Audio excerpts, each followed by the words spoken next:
Hey guys, Athena here. So today hi ta sanchate Western sit hole thinu ho ki min sa ta sanchate ho kan sa din kaloi pa to mi hin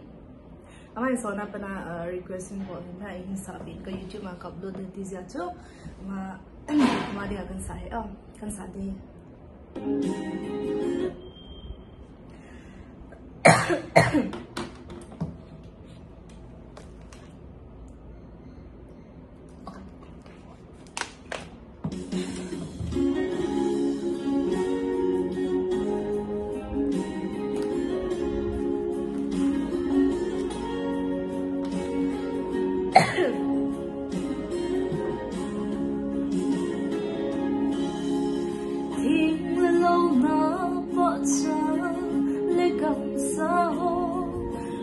trong khát thi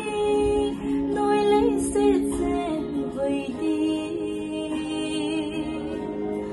năm tuổi sẽ lên hung bao hung ta vinh vươn lại sống lâu bị gì ta sẵn cha tê tình khen na umpoi tuôn soi pakai ko mai lên hôm đi dù ai cái khiến ngày cả lung ta lâu đình say ôn lagi cũng qua sa xin ta đi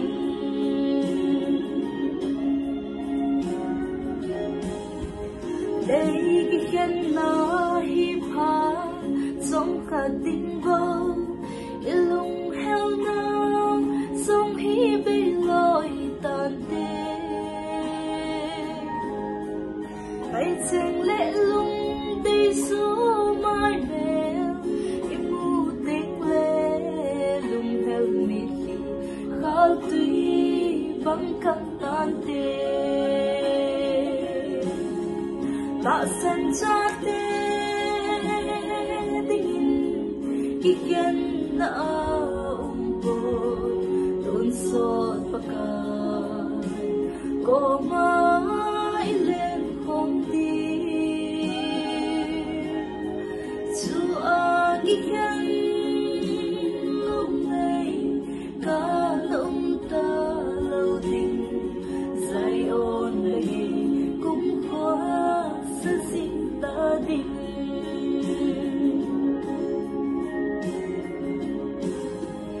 lên nào mùa lệ xa in hiện dòng lệ chung bất thi ninh ấy bị gì nụ hên đã hùng vai xuân đã đính ni vô cả xin gì thế xem lại nào bằng kỳ vọng cơn núi gì ta sẵn cha tê tình khen na umpoi tuôn soi pakai ko mai lên hôm đi dù ai khen ta lâu đình dài ôn lagi cũng qua sa xin ta đi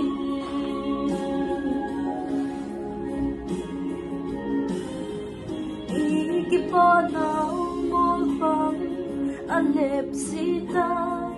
ngày trên ngày nan số lắm vang ở họ nhé lung hành lung tân lung ấy có nở lâu năm mương xung van cơ mà ghi khen nó ta lâu ta sẵn cha tê tình ghi khen na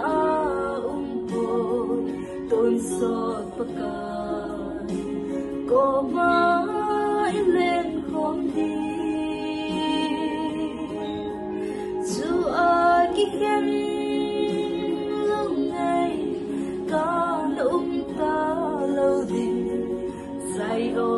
ngày cũng khó sẽ sinh ta đi